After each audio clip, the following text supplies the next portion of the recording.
Introduce our panelists here, and thank you for being here to join us in this conversation.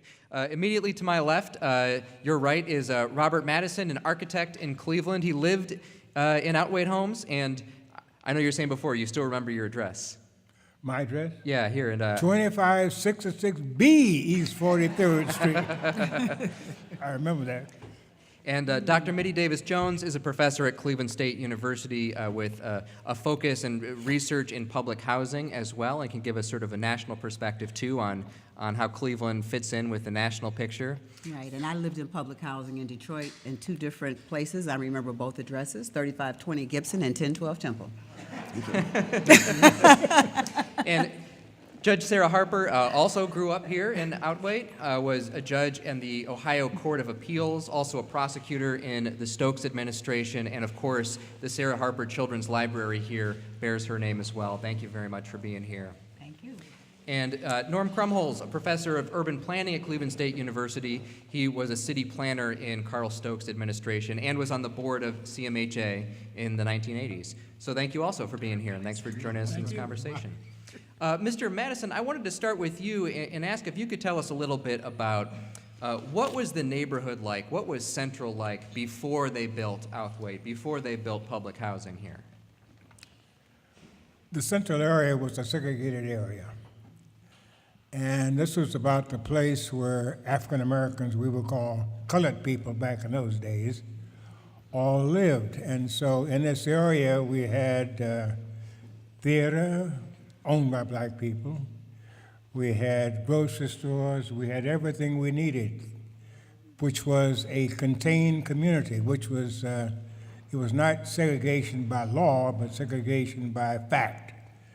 And so it was quite a wonderful community because we knew people, we were not afraid, we enjoyed each other, and it was not based upon economics. Because my parents were both college graduates, but they didn't make enough money to move into the suburban areas, and there was no new housing being built on the east side of Cleveland for African Americans until the homes came along, and whomever could afford it moved in. It happens, though, that there was a salary limit, so that when the income rose above that limit, you had to move out.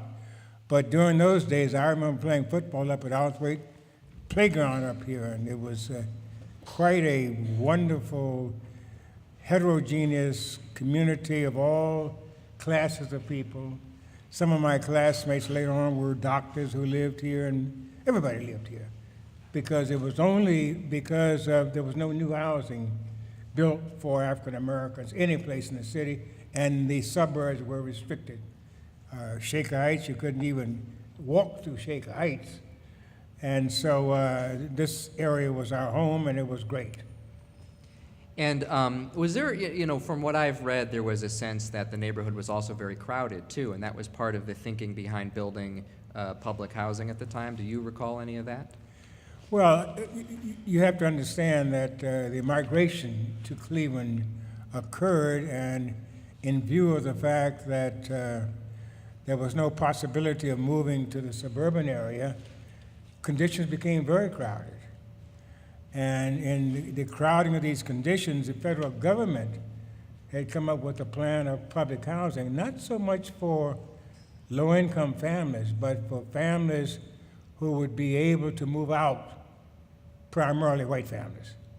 And so the community was quite agreeable. And we lived here, and that's the only place we could live, so we made it very comfortable. Mm-hmm. And Dr. Jones, was this something that you think is seen in public housing around the country, that originally when it was built in the 30s, and the 40s and 50s, that first what happened was there were other neighborhoods that were knocked down, homes were knocked down to clear way for public housing? Right, it was a national mandate, more or less, that slum clearance, as they called it, was associated with building public housing. And the housing that was built, some of the early public housing, was what became known as public housing, was actually part of the Public Works Administration recovery from the recession, from the Depression. And the purpose was largely to give the construction industry jobs, to give people jobs to build houses. And so along the line of what Mr. Madison was saying, there was an emphasis on who was able to move into public housing. So there was sort of a narrow line walked in terms of not having people move into public housing who could buy houses, because the real estate industry was concerned that the public housing would tap into their clientele, but also, having people who had sufficient resources to be able to pay the rent of public housing, because unlike what the situation is supposed to be like now, there were not subsidies to help to finance public housing, so the rents had to be sufficient for people to be able to live there. And what was the thinking behind building, communities like Outhwaite in the first place? Why were they built? Well, as I said, partially for employment purposes to benefit the economy. Also, as has been suggested, public housing was segregated just as the rest of the housing was segregated. So when Outhwaite was built, Cedar Estates and Lakeview Terrace were built in basically the same period of time, but those residences were initially for white families, and Outhwaite was for black families. So there was, an effort to provide some housing, but again, the housing was not intended or expected to be permanent housing. It was going to be housing for people who were temporarily on their on hard luck, or had come up on hard times. And so the thought was, when things improve, when their situations improve, they would move out. And to a certain extent, that did happen at that time. But then over the years, the requirements for living in public housing changed. There was a legislation passed, which was called the Brooke Amendment, which was well-intended, but it was sponsored by Edward Brooke, who was a Republican senator from Massachusetts, with the basic idea being that public housing should be for people who are the lowest income, or poorest of the poor is the term that was used. But in order for public housing to continue to exist, then a subsidy was promised. A subsidy was supposed to come from the Department of Housing and Development to bridge that gap. I don't think that sufficient subsidy has ever been paid, but nonetheless, that was the thinking. So the clientele kind of changed in terms of the income level, and the purpose of public housing, or the expectation of public housing, changed because of a number of circumstances. That there was less of an expectation that people would move out. In fact, there were some barriers to kind of prevent people from moving out, some disincentives for moving out, if you will. And I want to get back to those in a second. Okay. Judge Harper, I wanted to ask you, when did you first move into Outhwaite? I was in elementary school Elementary school. when we moved here. And you grew up knowing the Stokes brothers? Oh, yeah. Carl and I, we used to play tennis, and our idea of tennis was just to hit the ball up and run and try to catch it. We were kids together. Yeah. And did you live near each other then? Within Oh, Outhwaite? yes. I lived on one side, and he lived on the other side, and there was a grass between events, someplace to sit in between. At night, we'd come out and tell ghost stories, and, we were friends till he died. Yeah. And did your parents live in Cleveland, or did they move to Cleveland from somewhere else? No, my parents, we lived on Woodlands, 25, I can't remember, no. We lived on Woodland when I was a kid. Okay. And my father worked for the Board of Education. He was custodian. And that's when we moved. But I was still going to school away from here until I think I was maybe the end of the first grade. Then we moved here, not too far from here, 2563A, East 46th Street. And do you remember what was the apartment like that you were living in? Well, we thought they were heaven. That's right. They were just clean and had a beautiful bathroom, and it was just like you were somebody very important. Of course we were, but still, it sort of underwrote that feeling, that you were now in another. It was brick. It was clean. It was just really very, very nice. And I had two older sisters, and they were all in other schools that were near, high school, and one going to college. So we loved it here. Made lifelong friends. lifelong friends. And how long did you live here for? I don't remember when we moved because I was still a kid. My sister had graduated from high school, gone to college, and was working. She was making money. My sister Dorothy had gone to Wilberforce College, and she was making money. And my father had always made money. So we had to move. And we bought a house, my dad did, because we had too much money to live in the projects. What neighborhood did you move to? Mount Pleasant. Okay. But you said that living here at Outhwaite, you felt like it was something special Well, because... yes, and then I always came back, and the people that I knew and loved, we always stayed close. Carl used to chase me, because I never wanted to be, I had always wanted to be a judge, but I never wanted to be a judge with him. But he chased me down, and I was at my mother's house, and I had refused his call for so long, and my mother said, "Sarah, that's not nice. You shouldn't do that." And that's when I talked to him and went on his, when he was mayor of Cleveland. Right, right. What were they like as kids, do you remember? Carl was the same Carl all of his life. Lou was a kind of a shy. He married one of my cousins. He's married to one of my cousins now. He was more of a mama's boy than Carl was. You say But they were both Carl was... gentlemen. Pardon me? But Carl was, he knew what he wanted to do. He had a mind of his own. In fact, thinking back, I think Carl thought Lou was his little brother and not his big brother. But they loved each other. And do you think that growing up at Outhwaite influenced him later as mayor? No, because he was always influenced.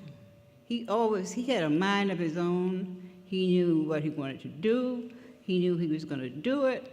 I remember when he went to the service, we were living on Drexelmore Road then, and he came to say, that he was leaving. He was alone by himself. No one was with him. And I offered to go with him, but it was on a streetcar. And he thought that no one would be there to come back with me. And besides that, my dad would have chased him down the road. So anyway, but we stayed friends, but he always had a mind of his own. And he was willing to do whatever was necessary. And the one thing I wanted to say today was the day when Martin Luther King died. He took off his coat, just unbuttoned his shirt, and he walked the street. I know, because I was there. Because he wanted the people, they were knocking out windows and running up the street, hitting cars and doing all kinds of things, showing their anger that he had been killed. But Carl walked right down in the middle of them, calmed them down, told them this was not the way to act, and he dressed the part. And that happened. And you said you were with him then? He made me go to my place and stay.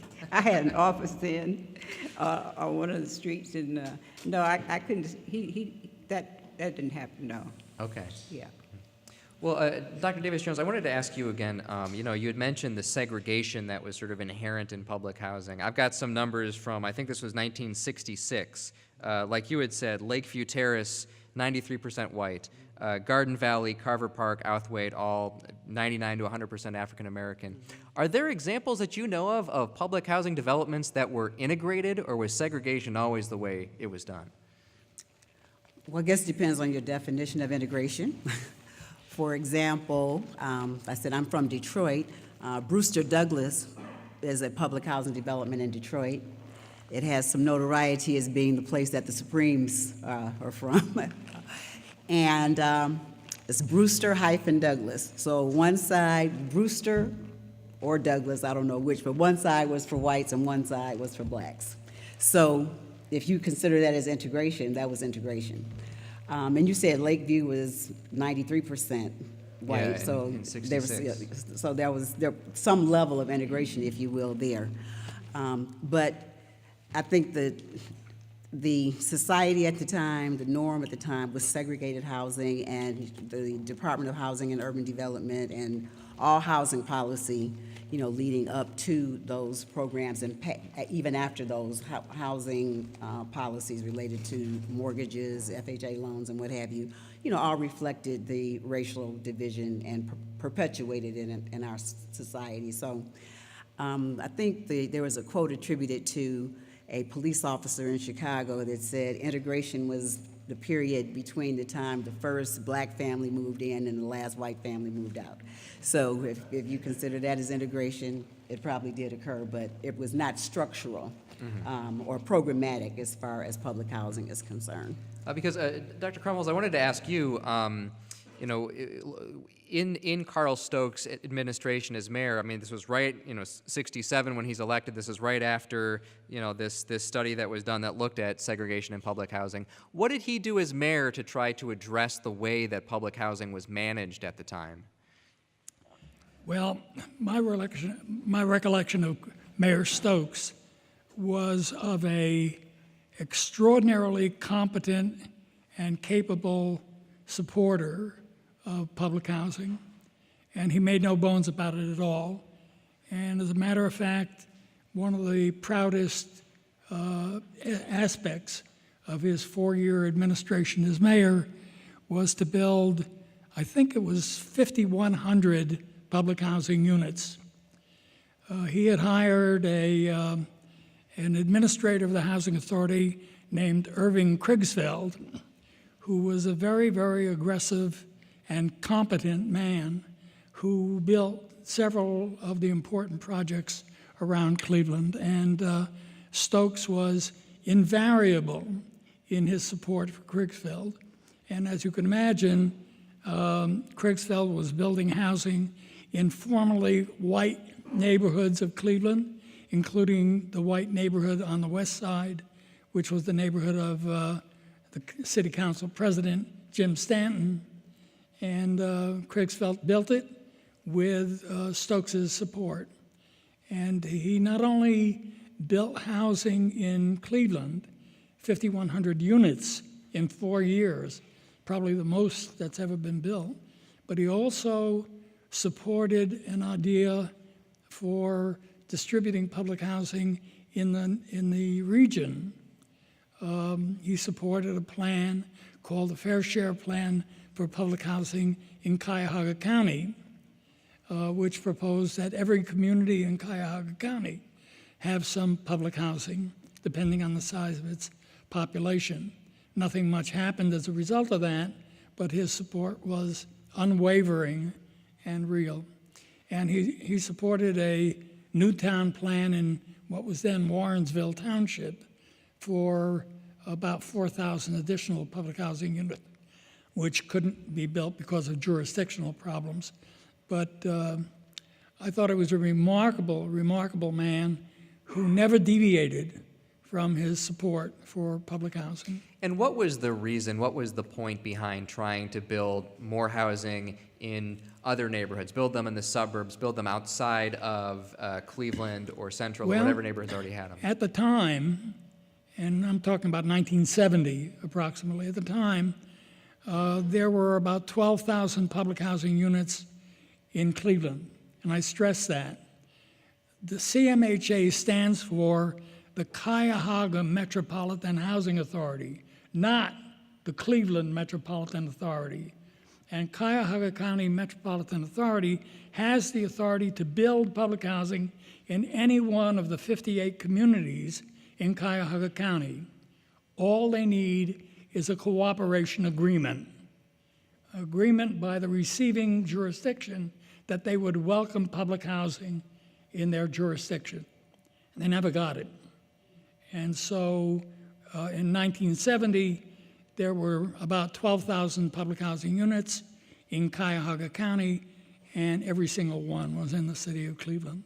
And what Mayor Stokes wanted to do was make it a more fair distribution and allow the people who lived in public housing to choose different environmental locations, different school districts, different neighborhoods, different opportunities for success. And a lot of it happened, and a lot of it didn't happen. And one that didn't happen that comes to mind is the proposal to build single-family homes in the Lee Seville neighborhood for low-income buyers and renters. When he tried to do that, he faced a lot of opposition from the city council person for that ward. Can you explain a little bit about why was there so much emotion? Why was it such a fervent opposition to that idea? Well, it had to do, the Lee Seville controversy had to do not with race. So much in our society is based on race, unfortunately, but it had to do with class. And the people who lived in Lee Seville were almost all black. They occupied single-family detached homes. Their neighborhood was one of the higher income neighborhoods in the city of Cleveland, and they were afraid that the development of public housing in their neighborhood would adversely impact the value of their property. And it was bitter, bitter opposition, black against black. Mm-hmm. Judge Harper, I saw you nodding there. Do you remember that controversy? Not really, no. I remember that And controversy you're- very well. Oh, sure. What do you remember from it? I was the architect for the Lee Seville project. And I had another architect, Robert Little, who was we were co-architects on this project, and I asked for the pencil because I was trying to remember the name of the person who was the antagonist, and her name was Jean Merle Capers. And Jean Merle Capers lived in Lee Seville, or she was representing the people of Lee Seville.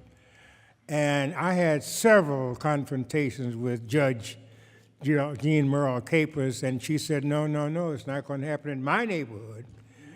And she was right, and she won, and we've been friends ever since. But I said, she stood by her guns, and I was simply doing what I was trying to do, was to build really quality housing in Lee Seville. But as Norm has said, it was a status symbol rather than whether or not it was racial.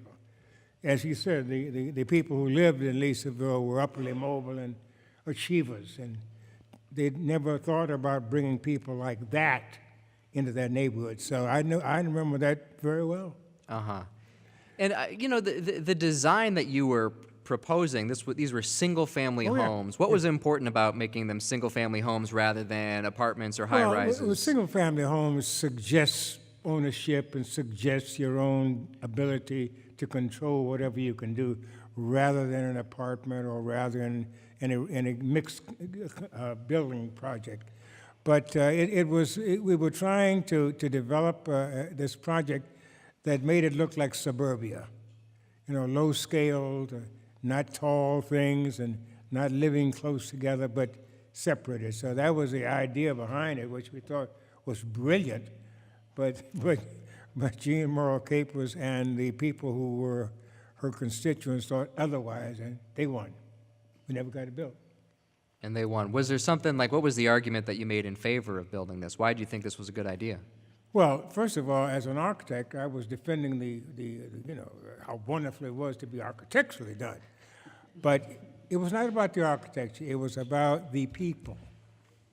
And there was fear that the people would move to that neighborhood and begin to make it go down. That was really the only reason. It wasn't a matter of color, it was a matter of the fact that these would be people who would not be able to live up to the standards that they thought they had established. And you see, people could, well, African American, what do we call ourselves? Colored people? Negro. But you couldn't move to Shaker Heights or to Cleveland Heights or to any place except in Cleveland. So Lee Seville was sort of like the suburb of Cleveland, or in terms of providing housing that was unique for a group of people who were just denied. That was what I knew about Leesville. Yeah, I wanted to ask you about the architecture and the design in public housing. Originally, in the 30s and 40s, the thing to do was to build high-rises. And, Chicago, had a lot of high-rises, maybe Cleveland not so much, but that was the big sort of hot thing to do then. What was the thinking behind that? Do you know why they thought high-rises was the way to go? Density. Get more people per square foot in a high-rise building than you can in low-rise buildings. And we did a lot of public housing. I did public housing in Detroit and in Chicago and Cleveland. But the restrictions of it, how big a room could be, and I thought, like you wouldn't believe, we wanted to put balconies on some of these places when you get up high. You couldn't do that, and so you had a restriction about how big each room should be, how many fixtures should be in a room, which was really tightening it up on restriction. Not so much about the cost of money, but the fact that it would be less than what one would expect under normal conditions. So that was some of the architecture of public housing, which was not very. I mean, it was a struggle to get something that was really decent, and we tried. And you worked on some projects in Chicago, too? Oh, yeah. Which ones? Do you recall? No, I don't recall. But in Detroit, Nicholas Hood, you know Nicholas Hood? Yes. Well, we did that work over there at his place, and we were trying to. It was the Robert Taylor homes. We were supposed to not build them, but they were built. But to discuss trying to reduce the density by enlarging from, for example, 2 one-bedroom units together, combine that to get a 1 two-bedroom. We were trying to reduce the density by rearranging the spaces in the buildings, but that didn't go. It didn't go. It didn't go? They didn't go for it? No, it didn't go for it. And Robert Taylor Homes became a very sad experience because it was taken over by people who really were not concerned about. It was a turf. It became a turf. It was a turf. They controlled that turf. So. Dr. David Jones, you're nodding your head there. I mean, But the other sure. one was Pruitt-Eagle. That was that was a building that was designed by I.M. Pei. Was it Pei or? Yeah, beautiful building. Won all kinds of design awards, but they had to tear it down. Oh, they did? Oh yeah. The first public housing, large public housing development demolished. Won design awards all over the place, but it wasn't the design of the building. It wasn't the architecture. It was a crowding together of people, homogeneity, which made it very difficult to get any kind of life living in that community. And Dr. Davis Jones, do you think you see that around the country, the thinking that originally they thought we want to build big high-rises that are very dense, and then it seems like people, maybe the planners turned against the idea of density later on? Well, a number of the developments received recognition for their architectural design early on. It was thought that this was a fantastic thing to do. The development that my family moved into in Detroit in 1950, it was kind of a step up for us in terms of our family situation. But we were talking about trying to keep the cost of a unit down. I didn't know until I was an adult that closets were supposed to have doors on them. They couldn't put closets on the doors. The toilets did not have lids on them. Do you remember that? Like the closure lid didn't have that. The bathtubs, we did not have showers. So those were the kinds of amenities, well, things that you would think are just par for the course, the amenities that were not in those units. And also in our building, it was a 14-story building, the elevator stopped on every other floor, which was also a cost-saving measure and woefully inconvenient, although I must say I got a lot of experience running up and down the stairs. I wish I could move like that now. But so there was that issue. So the idea of having a lot of people in a small space, I think, was also a social experiment to the extent that, there was what we call the Great Migration of African American people coming to places like Chicago and Detroit. And so you could restrict where people live. With the density, you could have more people in a small area, and you didn't have to worry as much about the spreading out or the lack of opportunity. So I think that was a part of it. But, just the overall condition, the lack of playground space, the lack of green space, the kind of supportive elements that you'd like to have in housing, that was pretty rare. I think here, there was always a community center. Lakeview Terrace was also a development where that received some recognition for Wallace Tier and the architects that built that, but they had a lovely community center and, activities for people. So Cleveland was kind of unique to some extent, I would say, in terms of not just providing housing, but also providing social opportunities and activities. I was looking up some of the activities that went on in Outhwaite, for example. So in addition to the tennis, the Outhwaite tennis, there were Girl Scouts, Boy Scouts, and other kinds of social activities that were supported by the housing authority. So you find a variation across the country, but I think that, as times changed, another thing that changed. My mother was an activist in public housing, and I'd say during the 1960s or so, in keeping with a lot of the rebellion that was going on, rebellion against institutions and the way people were treated, people in public housing objected to some practices of the housing authorities.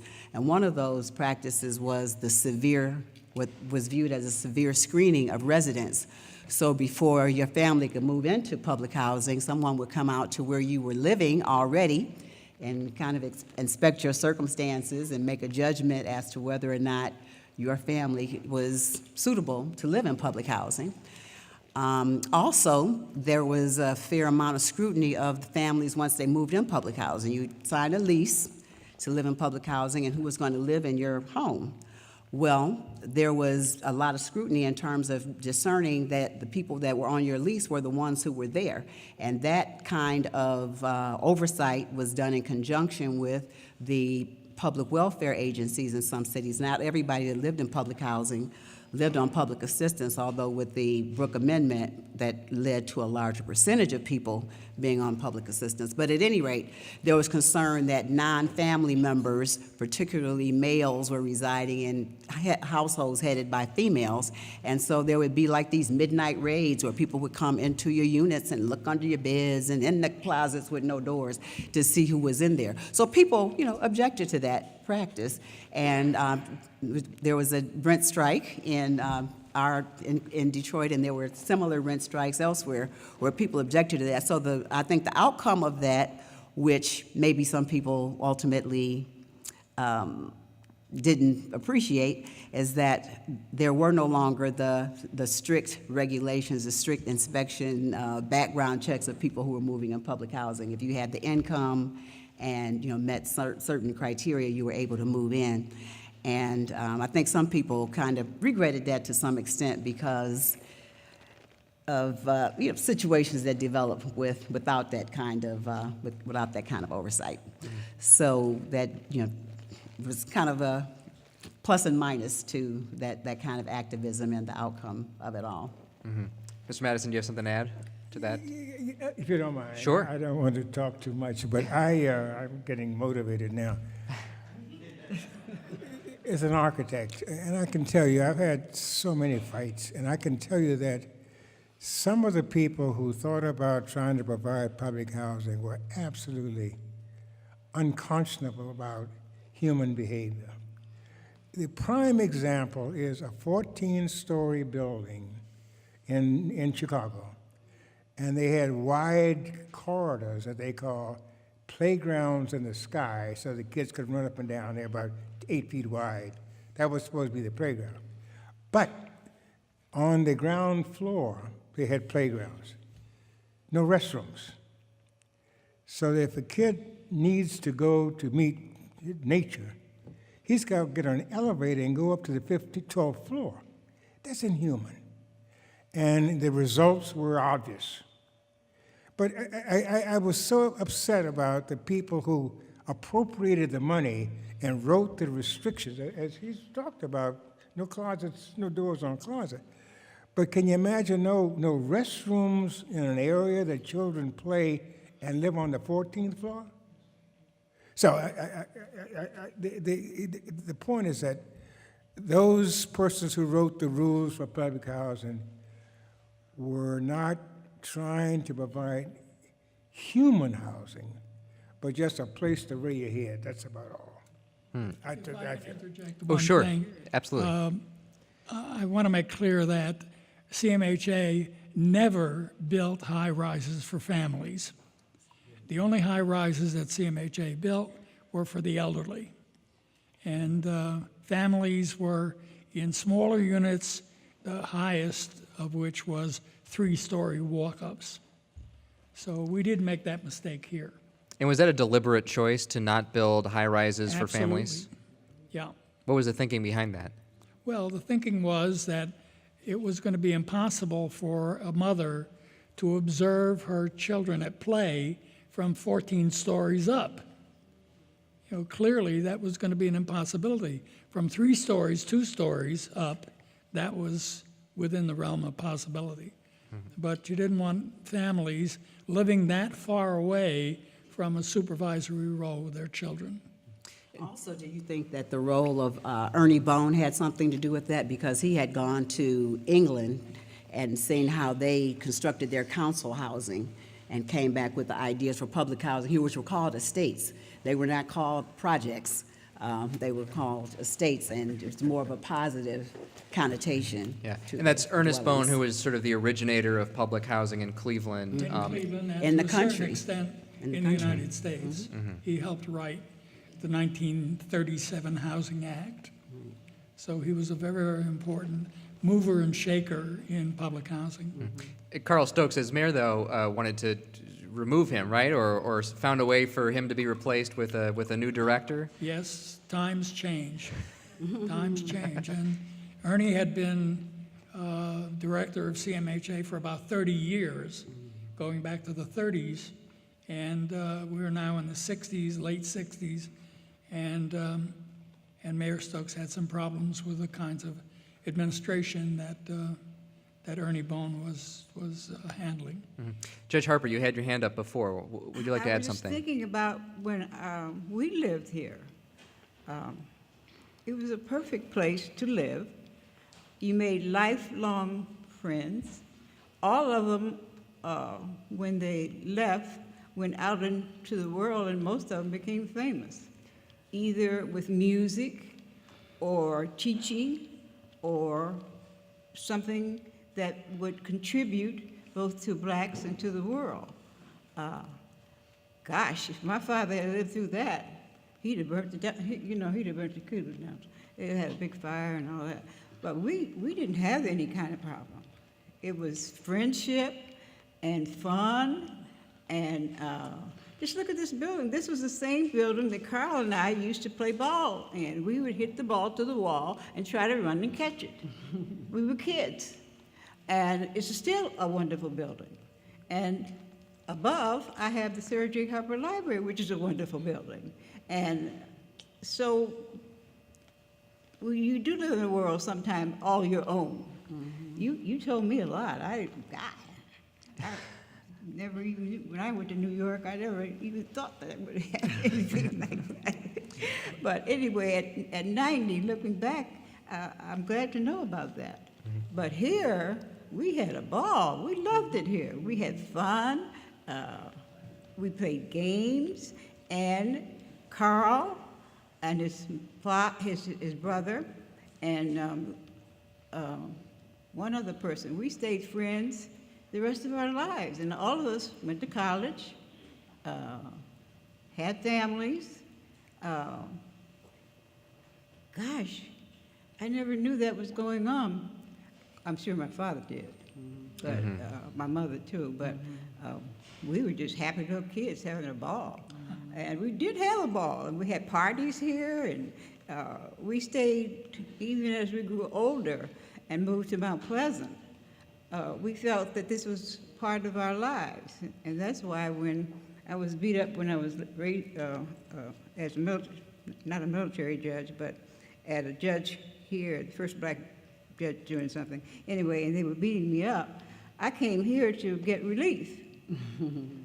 I came here to work with the children because I had my father's temper, and I would have killed somebody. And I knew how to shoot. I mean, I had a gun. I had all the things. I had a uniform. I could have, but we came here, and the kids loved us.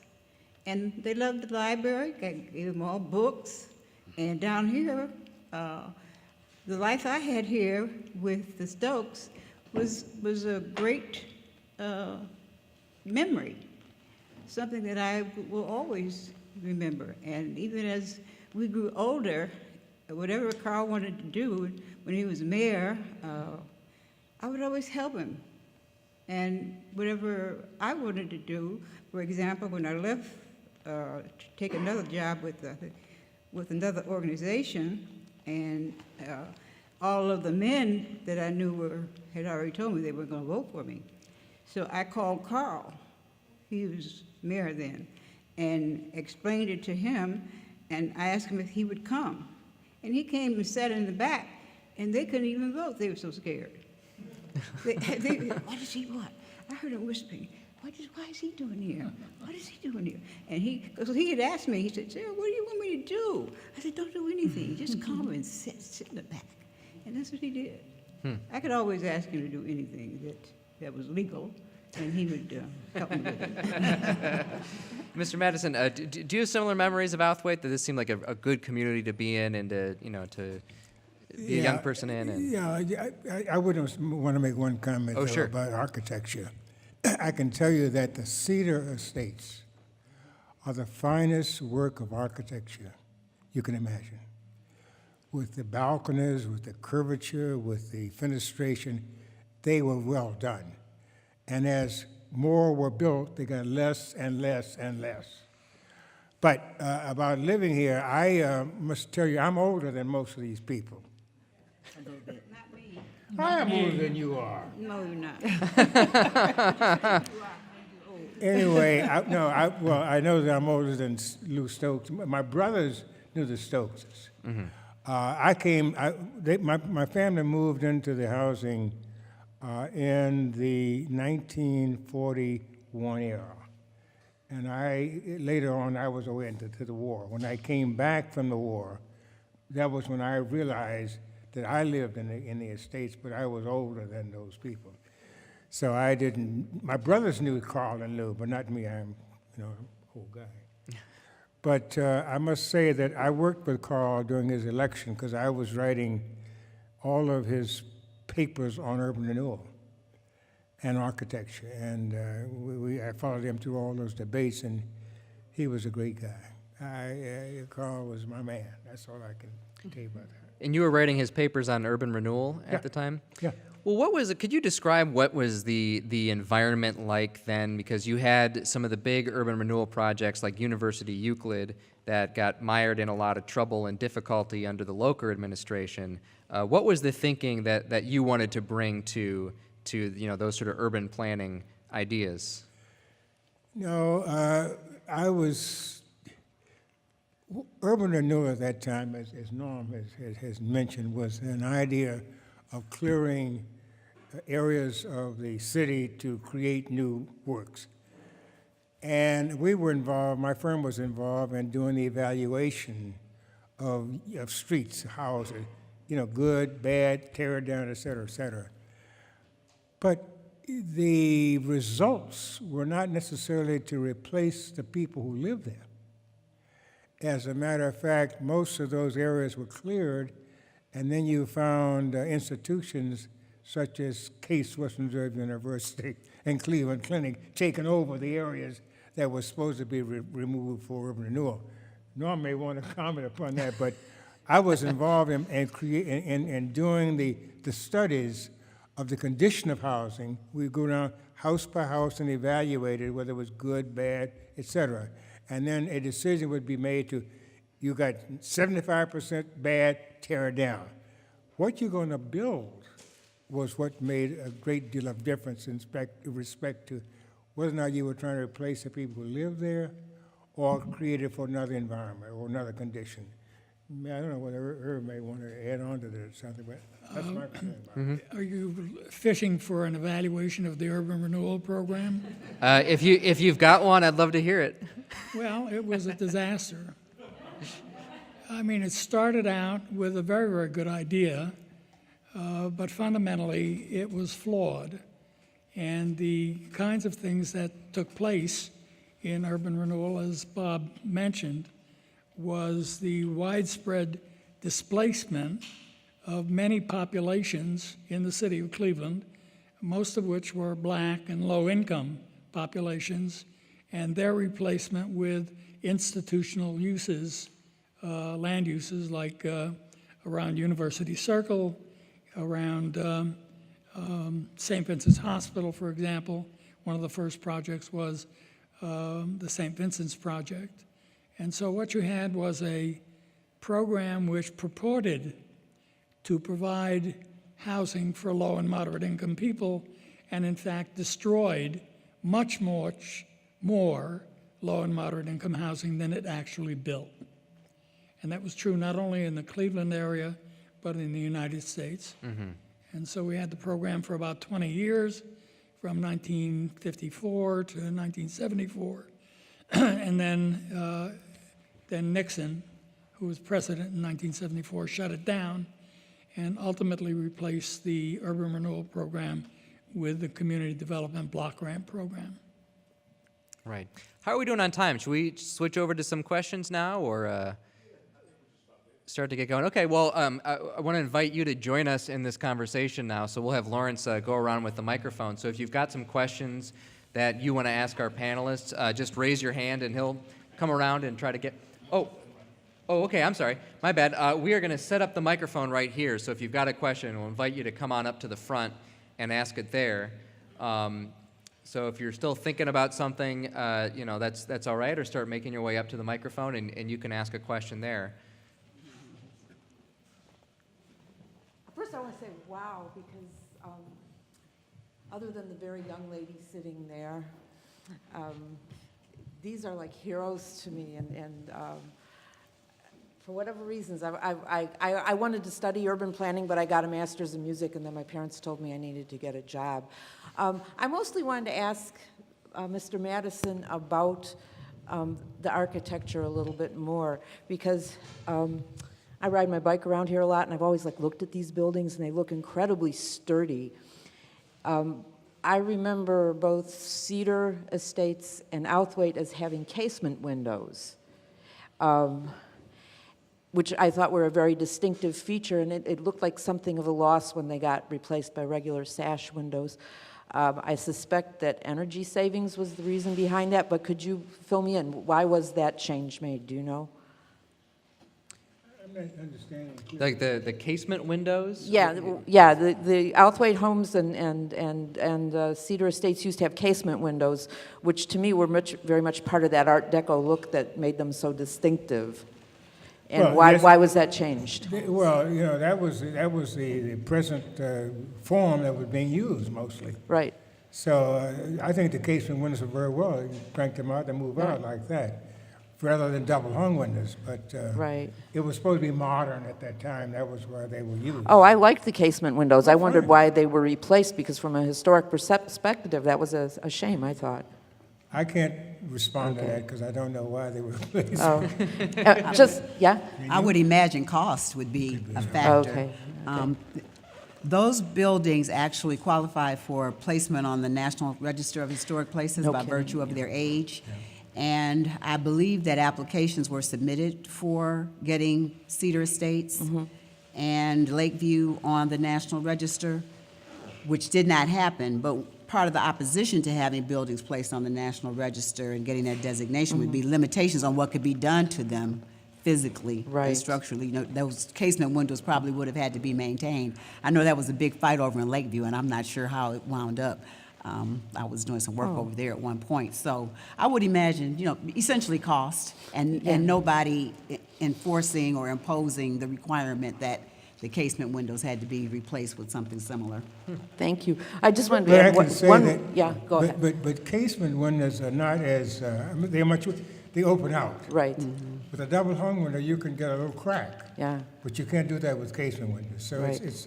the double hung windows are much more functional window Right. in terms of heat loss. right. I just want to add one more thing. I was in Berlin a couple years ago in Alexanderplatz, which was East Berlin, and sure enough, the building I was staying in had elevators every other floor. So it was East German. No, okay. Thank you so much for Well, the it's supposed to question. be another cost saving. I don't know how Oh. to save costs, but. Good evening. First want to say that I'm really enjoying the program. Thank you for providing it. My first question, when you talked about urban renewal and it changed once Richard Nixon came in, did the agenda change too? And what was the new agenda once it did? My other question, I'd like to ask both and then I'll leave the panel to answer. The other question is, I was born in '62. We used to attend church at 75th and Kinsman, right across the street from Garden Valley Projects. So oftentimes, my parents would, people who attend the church, they would bring them home with us, you know, and have dinner and whatnot, hang out. We lived on 154th and Kinsman. So a lot of them we stayed friends along the way. Some of them we didn't. Some people fell to the wayside. Later on, I was about 14. I used to box in the projects off of 93rd and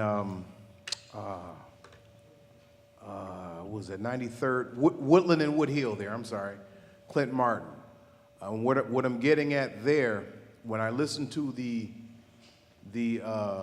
stories of how progressive the first generations of public housing was, my encounters with them at that time, even though we had good rapport, you know, with a lot of people I met, they weren't as aggressive as far as progressing themselves and education.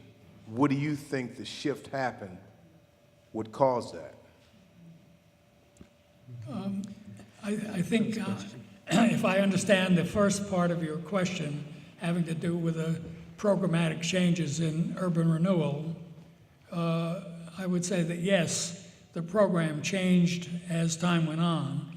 The program lasted, as I mentioned, for about 20 years, and over time it became more sensitive to demolition, particularly demolition without compensation. And so they changed the rules on compensation for demolished or taken property that was commercial property, for example. They changed the emphasis from total clearance to more neighborhood preservation in what was called the Neighborhood Development Program, the NDP program. And there was a constant back and forth between the people who were administering the program in the field and the people in Washington who were making these changes. So when I said that the program was overall a disaster, that evaluation did not overlook the fact that they had tried to change and adjust to be a more reasonable program, but ultimately end up in demolishing a lot more housing, particularly for low-income people, than it built. Maybe somebody else wants to take it. I just want Judge to Harper. defend us before that time, because we didn't have any problems.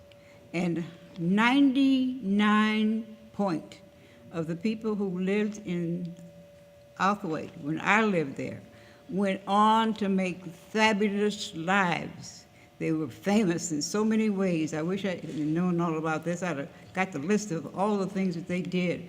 Went away to be famous musicians, and famous tennis players would come back to Cleveland. One famous female tennis player would always come every summer, and we would sit and watch her play tennis right across the street now. That same building is there. And here in this building, we just thought that, we never thought it was great. We just thought it was home. We'd come in here and try to tear it up. We were kids. But anyway, My life and the life of my oldest sister, Alice, who went on to college, my sister Dorothy, editor of the Carl and Post, we all went on from our lives in Outhwaite Estate to do something with our lives as in another world, and never thought anything of it. And one of the reasons I came back and have the library upstairs is what you're talking about. Bringing those children there, helping them with their reading. I've had students come from public schools, to the library, and their parents thought they were dumb and stupid.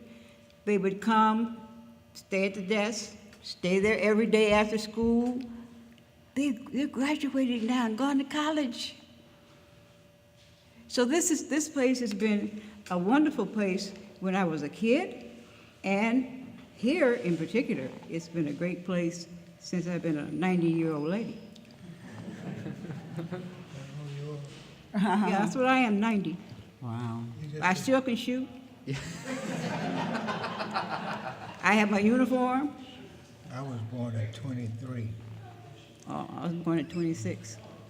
I would kind of like to respond sure. to Oh, yeah, the absolutely. second question, although I'm not sure. I think what I'm hearing is that the people that you have encountered at some point in time were different than the ones you encountered previously in terms of their motivation, it seems, or what they aspired to? Exactly. Okay. Listening to the stories of the older generation, and there was a shift from my experience.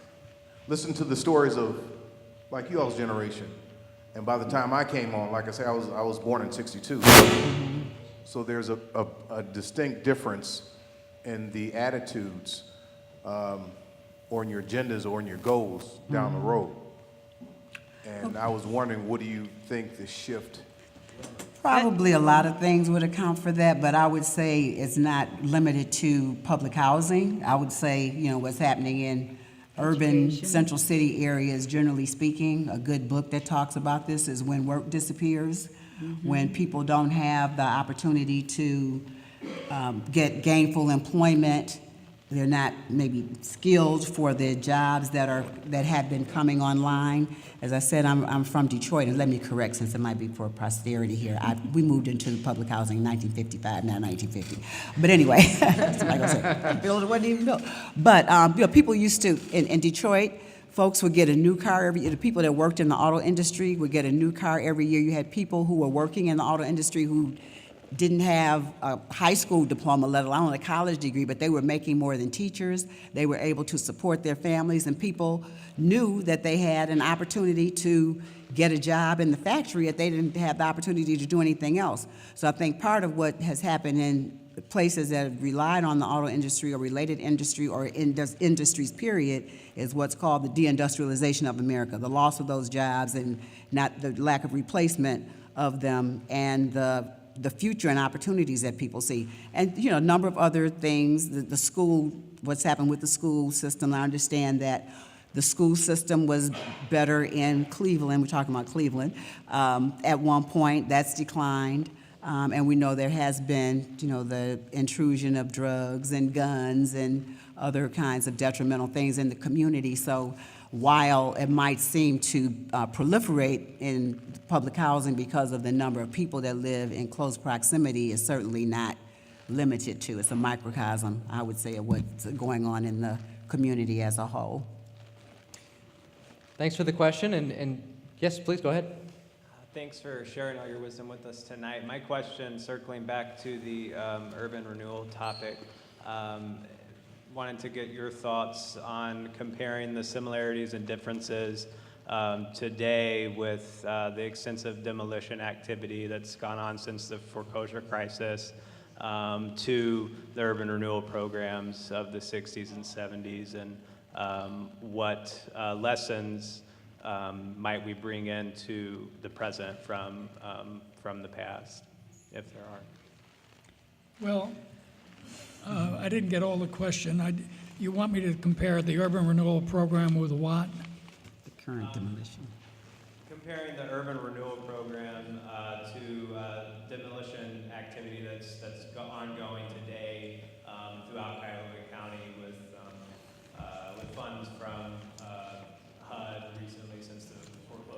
crisis of vacant and abandoned properties. Urban renewal was a program in which large subsidies, 2/3 of the project cost, were paid to developers to develop in accordance with the city's plan. It was, as I have mentioned a couple of times, unfortunately directed at the weakest neighborhoods in the city. When the area, the urban renewal area, was certified by the city, then the people who lived in that neighborhood, like the people who lived in the central neighborhood, which was a major urban renewal project early on, had to vacate. And they didn't have any choice. They were supposed to get some compensation, and they were supposed to get some counseling to provide housing for them in another location. As it turned out, that never happened in Cleveland. And so there were about 1,900 families that were displaced from the central neighborhood, which was admittedly a rundown neighborhood, but they had no place to go. And so many of them simply moved east, went to the Huff neighborhood, and 2 or 3 years after they arrived in the Huff neighborhood, in 1966, the Huff neighborhood burst into flames. Whether there was a cause and effect relationship, I don't know. But the urban renewal program was pretty much a mandatory program which led to a large amount of displacement without necessarily being, on the back end, covered by a demand for the land in question. What's happening now is a completely unsubsidized movement out of the city by many, many families. And this has been going on since 1950. That's a run of 60, 70 years. And in that time, the population of Cleveland has dropped from 914,000 to under 400,000. It's about 370,000 now. That kind of outmigration inevitably results in abandonment, in the superfluous nature of housing and commercial structures. And what we're seeing now, not only in Cleveland, but particularly in the inner ring suburbs of Cuyahoga County, is the abandonment of residential real estate. And that abandonment is not being subsidized. It is spontaneous, and people are just moving with their, voting with their feet. And in many of the neighborhoods in Cleveland, they're going into other eastern neighborhoods in Maple Heights, Garfield Heights, East Cleveland, Euclid, and so on. So there's a difference in terms of the mandatory aspects of urban renewal and the subsidized aspects, and what is happening now, which is a spontaneous movement of people to other residential locations where they hope they'll get better schools, a better environment, and a better life. Thanks very much for the question. You know something? I think I talk too much. First of all, I'd like It was to a good say, answer. first of all, I'd like to say thank you for being on the panel, and I'd like to thank ideastream for the chance to talk about it. My first question, I should know this, but I don't. When did the Cleveland Housing Authority become Cuyahoga Metropolitan Housing Authority? And another question I had is opinions on private funding being used for public housing construction and renovation. Okay, I can Thank you. answer the first question. Sure, the first one? Yes, okay. In 1971 is when the C changed from Cleveland to Cuyahoga. Okay, I do know that much. 1971. And the other part, private funding being used for public housing, is that referring to like developments that are sort of public-private partnerships, as they say, that are sort of managed privately but have public funding, or? There is a program called RAD that I've heard about, And that's kind of like a rental assistance. I forget what the D stands for in that acronym, but it's RAD. And there are private developers coming in and working with either redeveloping or constructing new housing that CMHA is in partnership with. Yes, something like that. Well, I I haven't don't heard of know that if one. this answers the question, but CMHA and other public housing authorities around the country have not been building any new public housing for many years. They are using a rent subsidy program called either Section 8 or housing choice vouchers. And in that kind of a situation, somebody who is eligible by virtue of low income gets a certificate, which they then try to rent an apartment on the private market. And they can go anywhere in the region in terms of the private market, so long as rent ceilings are maintained. But if you like, that's a public-private subsidy because the federal government subsidizes the Section 8 certificate.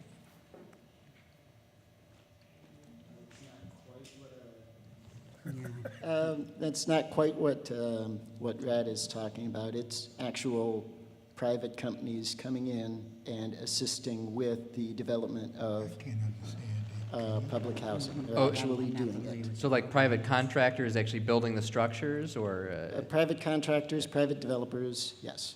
Okay. Actually coming in and building the structures. You're talking about Hope 6? Because that's what they did at Valley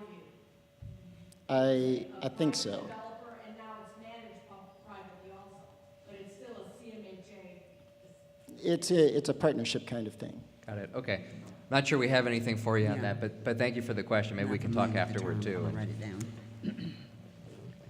Thank you for that very stimulating discussion. And when I got in line, I wanted to ask how we could talk about public housing in isolation without bringing in the much larger context of what's happening in the general community. And fortunately, Mitty gave us a good insight into that when she talked about the collapse of industry. Obviously, it's going to change what happens with public housing, I would think. But another change I wanted to ask about, apparently, is the intention of the public housing and rebuilding of the city, how that may have changed. For instance, I know through reading some very arcane stuff that the Rainbow Terrace apartments, low-income apartments, were built in order to provide leverage to have the largest urban renewal development in the country in Erie View. And without pairing the two, Erie View wouldn't have happened, and so the housing was not the focus of the program. The housing was an afterthought. And how does that account for the way people are treated and what they get when they move into the housing? And the other thing I wondered about, and I don't mean to, I'm not sure anyone on the panel wants to take it on or is responsible for it, but I just don't see at meetings like this, with some very wonderful exceptions, I don't see enough young people, and I wonder what all this conversation is worth until we find a way to get young people in the room, the people who are going to be making the decisions for the next 10 or 20 years. But thank you. How do Thanks you very much. define young people? I'm young.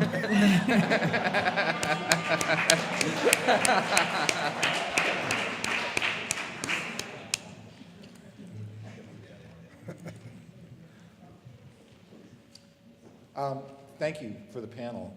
The question I have, you talked about the urban renewal program and the demolition that was done on behalf of the institutions, particularly CASE and the clinic. How have we done in undoing that damage, and what do we still need to do? Specifically, I know the foundations are big into the Greater University Circle Initiative, but for this panel, what do you think we've done well in trying to undo that damage, and what do we still need to do to better connect the neighborhoods? to the I have institution. some opinions, but Yes. others? We'll defer to the expert. Well, I think one of the things that we're doing right in Cleveland, and have been doing for the last 20 years, is trying to develop our neighborhoods through the work of the community development corporations, the CDCs of Cleveland, and they are almost in every neighborhood in the city. Those CDCs are doing a lot to redevelop the neighborhoods as fractured as they were by the urban renewal program. So that's been a very, very good step in the right direction. Don't you think, though, that the opportunity corridor utterly undoes that? It originally would cul-de-sac north to south streets, so that it in effect it would be easier for you to get from Strongsville to the clinic than from South Broadway to the clinic.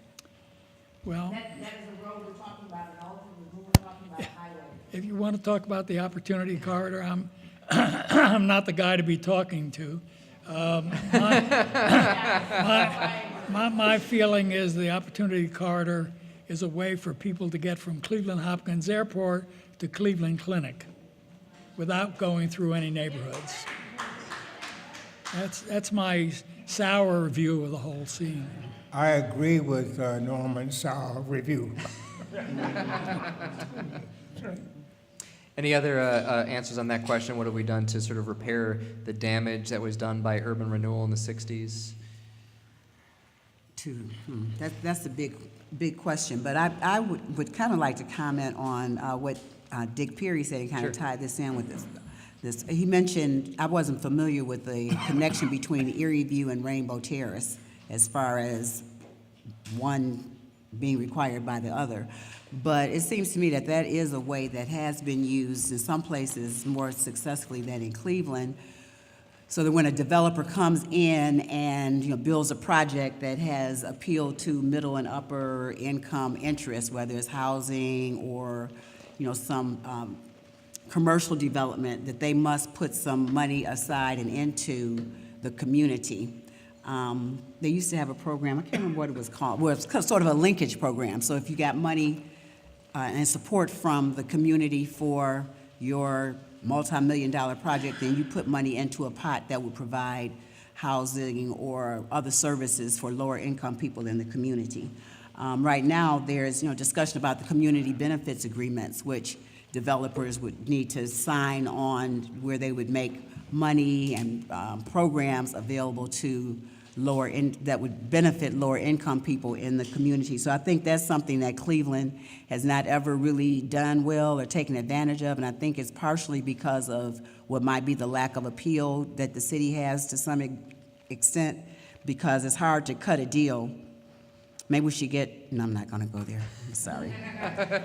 Not going to go there. Just saying you need more leverage to cut a good deal. Yeah, we need somebody who knows the art of the deal, let us say, to maybe help us with our negotiations to try to ensure that while part of the community is benefiting and advancing, that the spinoff is benefiting the people who are around. I mean, Outhwaite, how far is Outhwaite from the center of all of the development that's going on in Cleveland? What happened in Chicago with Robert Taylor Homes and a number of those places is because of their physical proximity to the redevelopment in Chicago.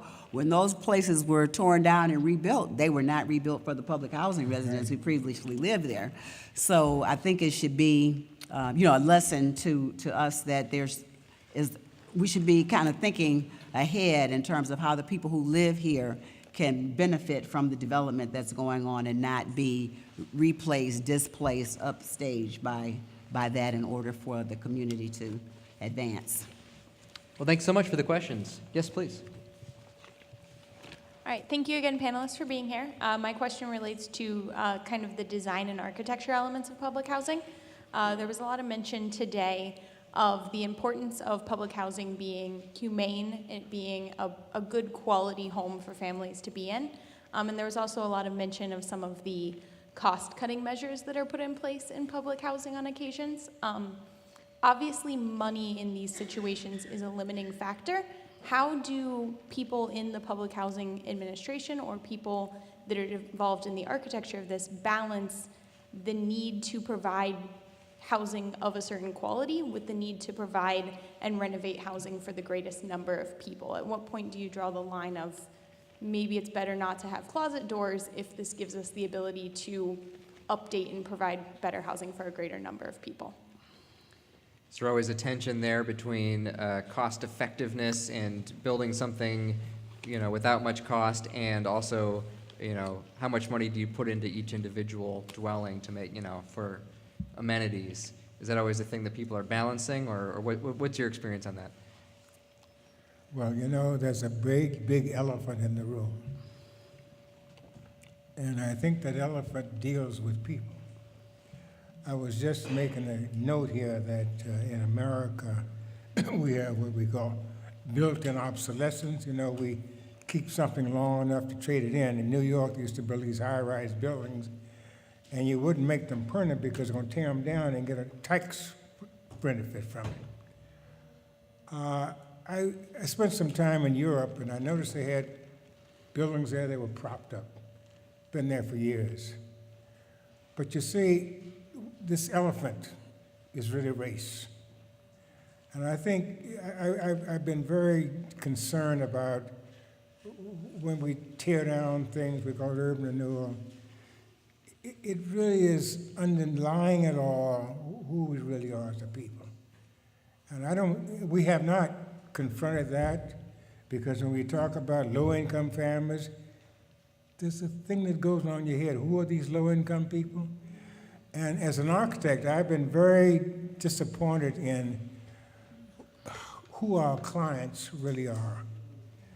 I happen to have written a piece about Cleveland's third downtown reawakening, Norman, about how IMP prepared the scheme for 9th Street and et cetera. And I said, who is the customer? Who is the client?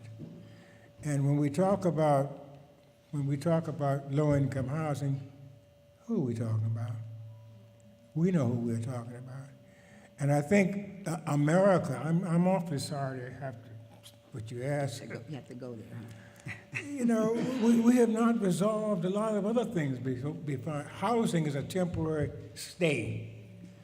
But loving one another and getting along with one another and dealing as equals, we're a long way from there. And so I just try to design buildings and hope it'll come out well. But I'm really, I really feel very disappointed. And we can't solve the real issues with bricks and mortar. We can build wonderful towers. I read about these buildings in New York City where a 4-bedroom apartment costs $20 million on Times Square. Well, that's not for people like me, so that this public housing is for these people. And so I think that we just have to keep on struggling, keep on pushing. That's all I can say. Well, thank you very much. Hi. Thank you so much. My name is Lexi Lattimore. I'm not from Cleveland, but my mom is from here, and I'm an artist. I'm here with Verb Ballets for a month. And my question is, if any of you, while living in public housing, had any access to arts education and programming, and if the arts currently have been used as a tool either in this community or other communities that you've seen, and what effect that's had on those living there, especially the children. Well, I probably lived there more recently than anybody else. Yeah, It's nice to feel like a teenager in your 60s, all right. you're young. Right. But I will say that in Cleveland, there was also the unique opportunity for WPA work to be done in public housing. Charles Saleh, who you probably know. Oh, yeah, I know Charlie. And there was another gentleman whose name escapes me, were among the African-American artists who were retained under that program to build art. Are you familiar with the murals that they're at Lakeview Terrace? Yep. I think there's some here at Outhwaite. And Wood Hill. and Valley View, and some of the artwork is actually over in at Cleveland State in the Student Center. Some of the murals are in place. So the artwork was present. As far as programming, I know at Lakeview Terrace, there's been a lot of programming for, maybe I shouldn't say a lot, some programming for the youth with the Cleveland Public Theater. I think, didn't they do something here recently as well? It's not, it's performance art, not visual art, I guess would be the term. So probably limited opportunities as far as what the Public Housing Authority itself provides as far as arts education. And I think that's also apparently been an issue in the public schools too, the limited exposure to art. But I think it's something that would be great. Just a side comment. In the late 30s, the wife of the President of the United States, Eleanor Roosevelt, came down to Valley View Estates and dedicated a statue for the Public Housing Authority down there in Valley View. So in a way, you can look at that as a perhaps a high point in the history of public housing and creative artistic activity. To have the president's wife come down and dedicated a work of art to Valley View Estates. There also were some workers' murals which were in Valley View and which were taken from Valley View prior to its demolition and are now in the student dining room at the 3rd floor of CSU Student Center. So you have an opportunity to go up to the 3rd floor Student Center at CSU. You'll see some of those WPA kinds of murals there on the wall. Judge Harper, do you remember any arts education or arts you participated in at Outhwaite? Anything that comes to mind? Well, that's part of, no. Most of the time we read, and we use the computers. And we come to the library, the Sarah J. Harper Library, with a big something on their chest so their mother or the father or somebody can keep up with them and know that they're in a safe place and call them if necessary. We've had children come to the library and read so well where they were failing in school and go on to something great. But I don't think that, I don't think the focus should be so much on the adults, those people who call themselves adults, as children, the next generation. I think we should be spending most of our time and energy for that. For example, in this room right now, if I would call a meeting of the parents of the children who live in this neighborhood and whose children come to the library, unless I had chicken, soup, let's see, something else you eat. Cobbler. What? Cobbler. Good. Who's cobbler? There would only be a few of the parents, even when you have a program where the parents who have gone through the library can do things, speak French, say things that are interesting to say, dress properly to come. How many parents are here that live here? Okay, good. I quit. Oh. Well, don't say that. Give it a chance. One more question to close us out here. Thank you very much. Good evening, esteemed panel. Thank you for your comments. And I'm still learning. I'm a recent graduate from Cleveland State's Levin College. Thank you. Good. And I've heard opportunity regarding public housing. I've heard community, and I've heard density I'm trying to figure out where the sustainability is. Where's the economic development that goes along with all of these people being in this one place? Is there a place for that? Was that part of the concept or the project, if you want to call it that? Or did it not exist at all? Well, I think early on, the idea was that the housing development would not be a source of economic development because people were only supposed to live in the developments temporarily. So it was to be a launching pad to something bigger and better, to greater opportunity. But I will say, though, when I moved here in 1985, I have that year right, there was an initiative that was going on in public housing, and it was called resident management of public housing. So Cleveland was somewhat of a leader in that. There was a woman whose name was Lena Jackson, who was the president of the resident organization in Lakeview Terrace. And they were able to strike an agreement with the Housing Authority to manage their own public housing development. And under Jack Kemp, who at that time was Secretary of Housing and Urban Development, they began to take steps to actually own the development. They did something similar in St. Louis, Bertha Gilkey, and in Washington, D.C. with Kimmy Gray.